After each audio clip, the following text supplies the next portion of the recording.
Let me ask you something. Why does India's unity make so many outsiders uncomfortable? India's rise as a sovereign power, rooted in centuries-old traditions and unapologetic independence, is making some Western players nervous. Take Günther Fehlinger-Jahn, an Austrian activist, not some official diplomat. His calls to break up India into ex-India-backed Khalistan aren't just random noise.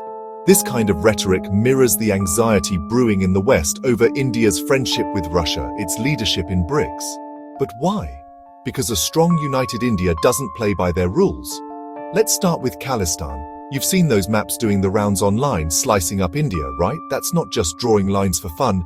Groups like Sikhs for Justice, banned in India, get support from US diaspora, Canadian diaspora, with reports of the CIA backing separatism as far back as the 70s.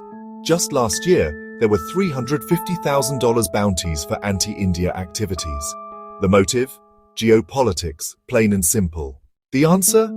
Punjab's development and exposing foreign funding, not falling for outside tricks. But it doesn't stop there. Ever notice how Western NGOs stoke North-South divisions? Suddenly, Hindi is cultural dominance. US foundations like Open Society are behind campaigns that frame our diversity as conflict, not strength. The real solution is embracing our constitutional multilingualism while keeping an eye on where the money's coming from. Now let's talk about religious conversions. US evangelical groups have funneled $270 million into India, mostly targeting Dalits tribal communities. When anti-conversion laws pop up, the backlash is loud, but the real issue, social mobility, gets sidelined. We need transparency on foreign funds and real progress, not just laws. And what about the Northeast? Manipur saw 258 deaths since 2023, with unrest across the region.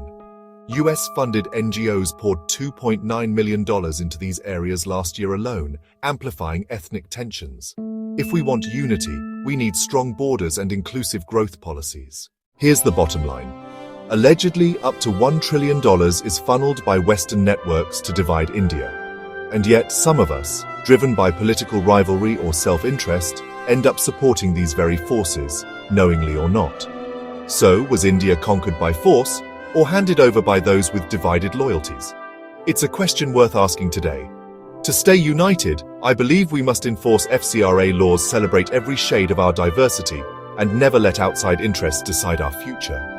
Let's keep India undivided, because our strength is in standing together, not falling for someone else's agenda.